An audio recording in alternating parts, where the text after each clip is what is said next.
The concepts and philosophies of organizational behavior are in business situation. Lesson aim. The aim of this video is to help you to understand and apply concepts and philosophies of organizational behavior to a given business situation. Learning objectives. By the end of this video, it is expected that you will be able to understand and apply the theory of contingency, theory of leadership to a business context. Understand and apply the situational leadership model to a business context. Understand and apply the path, goal theory of leadership to a business context. The contingency theory of leadership. Effective leadership is one of the most attractive qualities in an employee. There are dozens of theories that argue which leadership style is best suited for improving team productivity and maintaining employee morale. The contingency theory of leadership focuses on how specific situations affect a leader's effectiveness, and how a leader's ability to adapt can be their most important tool in the workplace. In this lesson, we define the contingency theory of leadership, and examine 3 specific models for how it can be applied in a work environment. What is the contingency theory of leadership? The contingency theory of leadership supposes that a leader's effectiveness is contingent on whether or not their leadership style suits a particular situation. According to this theory, an individual can be an effective leader in one circumstance, and an ineffective leader in another one. To maximize your likelihood of being a productive leader, this theory posits that you should be able to examine each situation, and decide if your leadership style is going to be effective or not. In most cases, this requires you to be self-aware, objective, and adaptable. Contingency theory of leadership in the workplace. In the workplace, there are dozens of factors that can affect a leader's effectiveness. These include things like the size of the team, the scope of a project, and the expected delivery date for a result.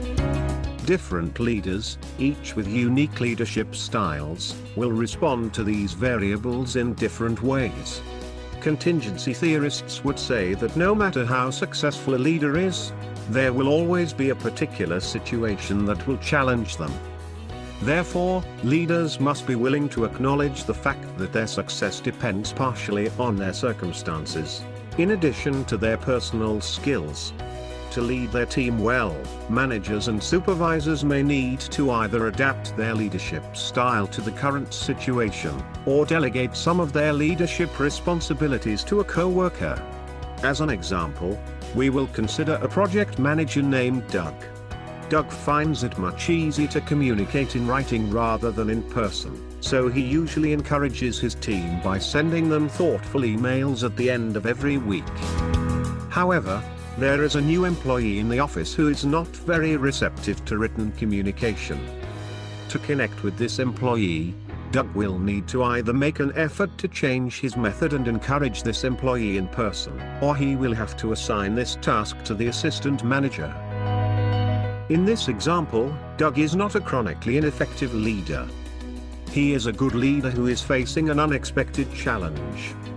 If Doug accepts the fact that he will need to adapt to his situation instead of trying to force his usual methods, he can still be a highly productive leader who encourages his team effectively.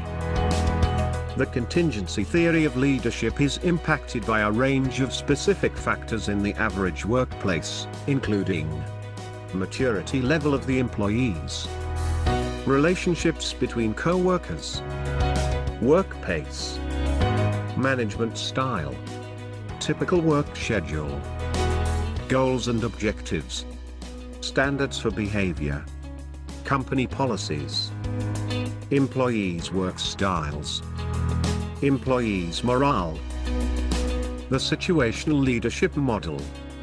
The situational leadership model suggests that the best option for leaders is to adapt their leadership styles to fit their team members and their individual abilities. This model believes that leaders should first consider the variables that affect their workplace, and then decide the best tactic for how to proceed. Situational leadership. also called the Hazy-Blanchard model, is primarily concerned with the maturity level of a team's members. High maturity team members are experienced and able to make decisions independently. Moderate maturity employees are capable, but lack confidence, or have confidence but are not willing to complete the tasks they are assigned. Low maturity employees are enthusiastic and willing, but do not have the skills or experience to complete tasks. The situational leadership model identifies 4 leadership styles, each of which suits different levels of employee maturity. These styles include Delegating style. This style allows other team members to be responsible for certain tasks or to lead subgroups. This style best suits a team of high maturity employees because it requires team members to be both confident and capable. Participating style. This style focuses on sharing ideas and decisions. Leaders who use the participating style might apply it to moderately mature team members who are capable, but lack confidence and need one-on-one mentoring. Selling style. This term refers to a style that involves the leader attempting to sell his ideas to the group by persuasively giving task instructions. This also suits moderate team members, but unlike the previous style, it is best used with employees who are confident but unwilling to complete tasks. Telling style. This style is used by leaders who frequently give explicit directions and who supervise all tasks closely. This style best suits low maturity followers who are willing but unable to act independently. The path goal theory. The path goal model is primarily concerned with identifying processes or paths that will allow each team member to meet their individual objectives/goals. Leaders who implement this model adjust their behaviors and expectations to positively affect their team's productivity.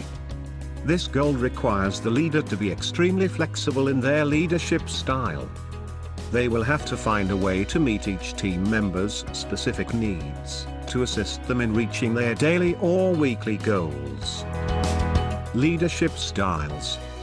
The path goal model focuses on improving employee motivation, autonomy, and satisfaction to increase their productivity within an organization. To accomplish this, the model identifies 4 different leadership styles. These include the directive clarifying leader. This style is used in situations where the leader tells employees what is expected of them, and instructs them on how to perform certain tasks. The theory states that this style is the most effective when the employee's role and task are unstructured or ambiguous. The achievement-oriented leader.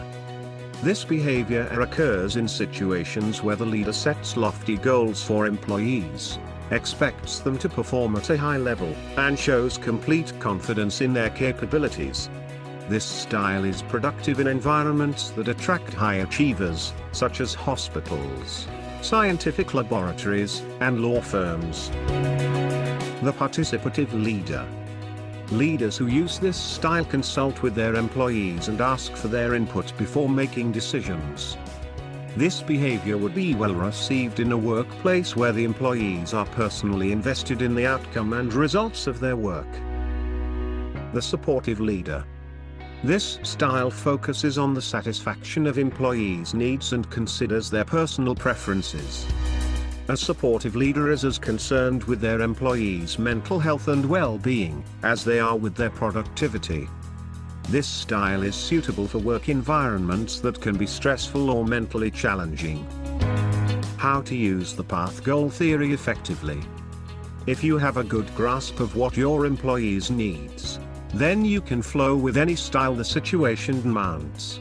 Usually, an achievement-oriented leadership style is effective when staff does not have enough to do and get bored at the workplace. It is a way to keep them more engaged and productive for the purpose of everyone involved. However, directive leadership allows the employees to function well when tasked with unclear job descriptions and specifications. Also, participative leadership is ideal in situations where the staff is making the wrong decisions. The leader can take corrective measures and guide them towards the right path. In the same vein, supportive leadership is beneficial when the team is relatively young and inexperienced in the workplace. This will make them more confident and suitable for future projects. Decision-making model, also called the Vroom-Yetton contingency model. This particular theory believes decision-making is a crucial element of leadership, and determines the relationship between the leader and their team members. Building and maintaining this relationship directly affects the leader's success. Leadership styles. This theory distinguishes 5 types of leadership styles. These include autocratic, A1. Leaders with this style believe that whatever information they have is enough to make the decision, and they require no additional input from their team. Autocratic, A2. This style is not as extreme as A1. This type of leader consults with their team as a group to gather information, and then makes the final decision alone. Consultative, C1. This leader consults with their team members individually to consider everyone's unique opinions. They will take suggestions seriously but will make the final decision alone.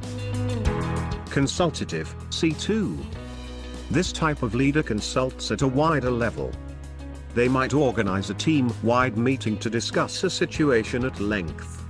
They will gather suggestions but will eventually make a decision themselves. Collaborative, G2. This style focuses on reaching a consensus. These leaders organize a meeting to discuss the situation, and then facilitate the discussion and ask every team member for input. The decision is then made together based on a vote. Summary. The above discussed theories of leadership suggest how leaders apply different style of leadership to influence the behavior of the organization, as well as the individuals within the organization, towards achieving their personal and organizational goals.